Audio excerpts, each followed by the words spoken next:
Joe Iacono with GoBlackKnights.com, interviewing John Rhattigan, linebacker of the Seattle Seahawks, 2021 West Point grad, team captain, former All-American.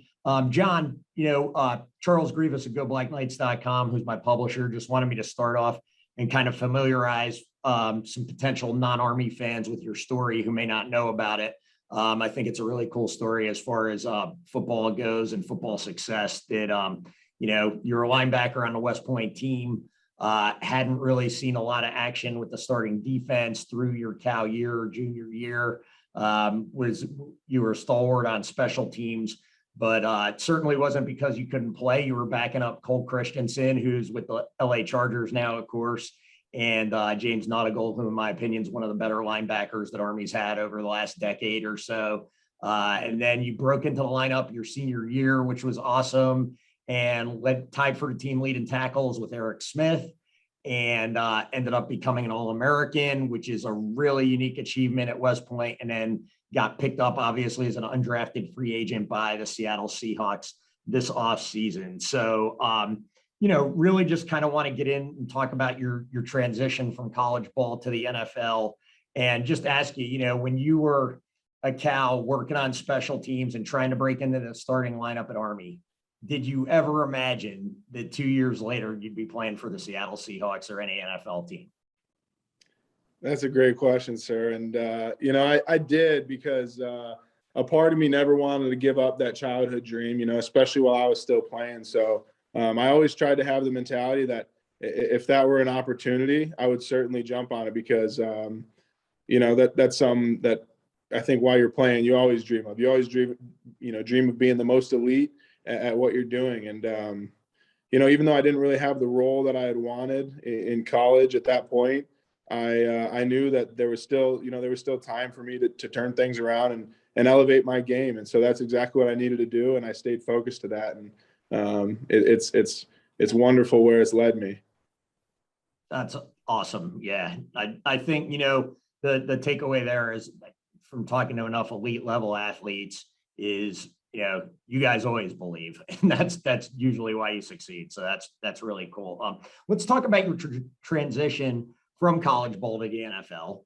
And maybe if you want, you can talk a little bit about some of what Coach Woody did, and maybe Coach Bateman before that, to prepare you for the NFL, and what you're doing now. But what's been the biggest thing you've had to transition, or the biggest difference on the field besides college and the NFL, other than the obvious things that you always hear about, like the speed of the game, right? So.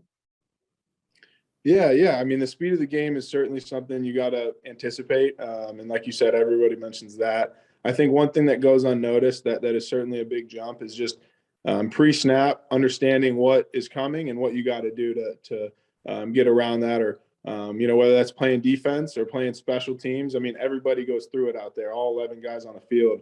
You got to be a lot more locked in on what's coming to you pre-snap, and you got to be able to play off of that. And that's something that I'm still trying to develop and improve my game at. And, that's what's really helped me this past year. As you mentioned, Coach Woody coming in, Coach Sheil Wood is our safeties coach too.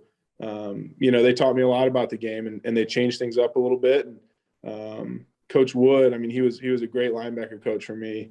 And he really helped me with a lot of things that involve pre-snap reads.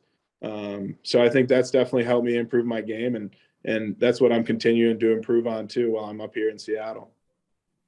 Awesome. I think those are some really good points. So, for our listeners out there, John is currently tied for second in the NFL in special teams total tackles with 5, which is really amazing, because you've only been playing for the last, is it 3 games or 2 games?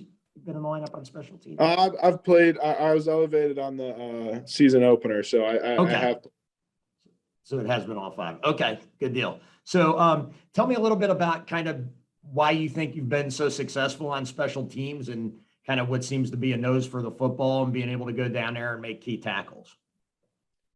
Well, I think being a linebacker and just playing this position my whole life, that's a prime position for special teams. So just having instinct, and like you said, a nose for the ball, knowing that if you go to the football, if you run towards the football, something good is about to happen, right? And opportunities like fumble recoveries, different things like that I've had throughout my career.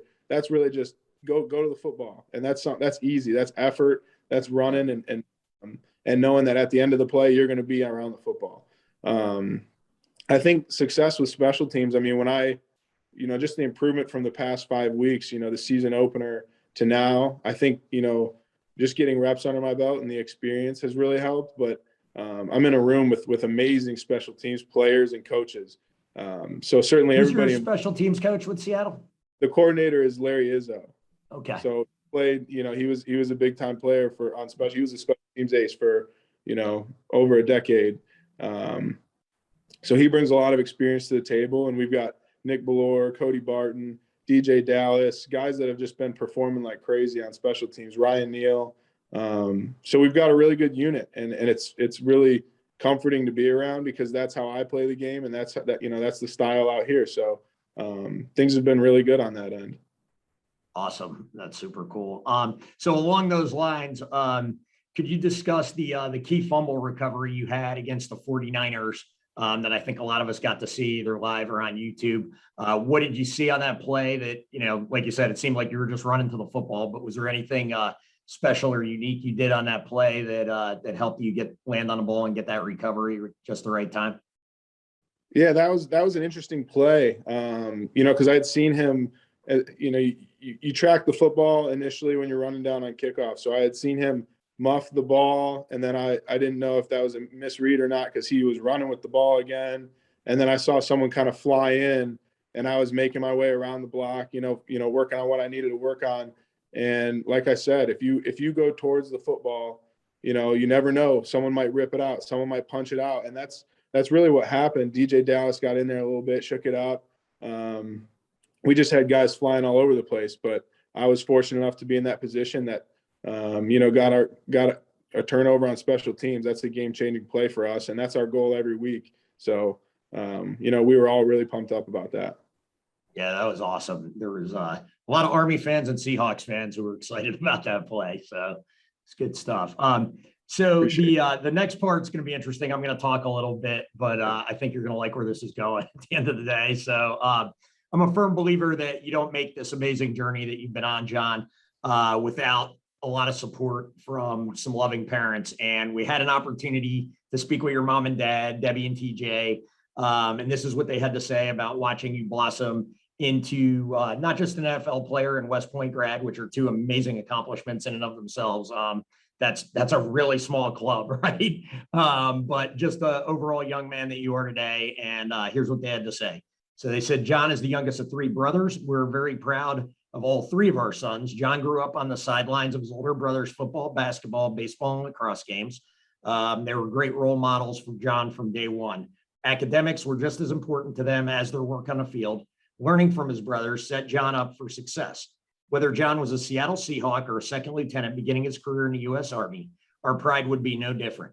We are especially happy that John has such a strong local support group from former West Point football teammates, the Brotherhood, and classmates from the academy, currently stationed up at Fort Lewis, of course, in the Seattle area. Several of them have attended your first two home games with the Seahawks.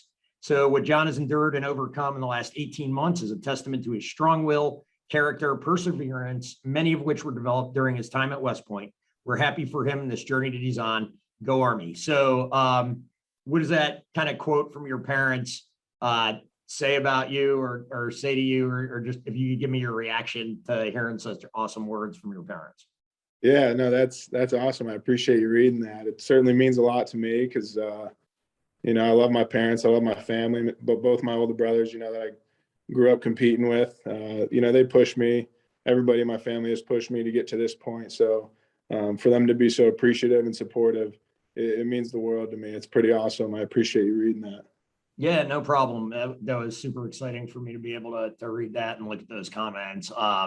Really good stuff. And I know growing up with two older brothers, like you said, you learned a lot from them as well. So I'm going to close this out now, John, and just if you could let everybody know, Army football fans, or even those of us who are grads who aren't quite as familiar with the new policies around the NFL and everything else, what you branched when you graduated and what your commitment will be after you're done with your NFL career, whether that's in 5 years or maybe hopefully 20.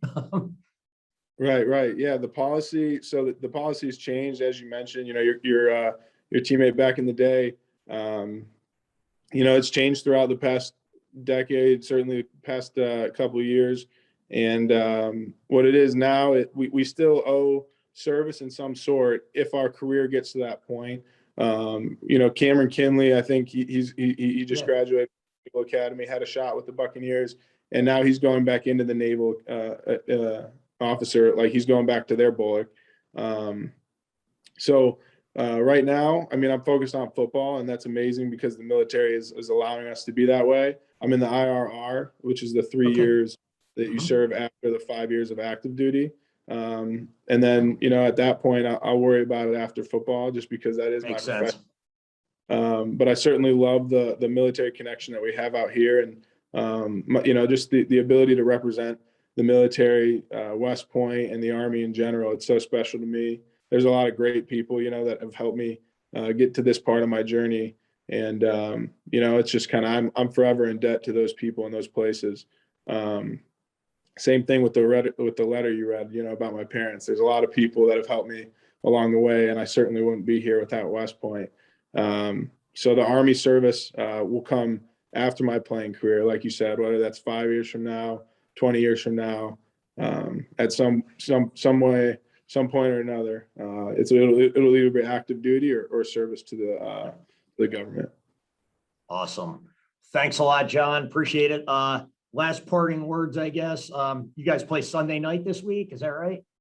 Yes, sir. We're playing in Pittsburgh. At Pittsburgh. All right. Good stuff. Big game. Yes. So go Seahawks, go Army. And thank you very much for your time, John. Appreciate it. Thank you, sir. I appreciate you.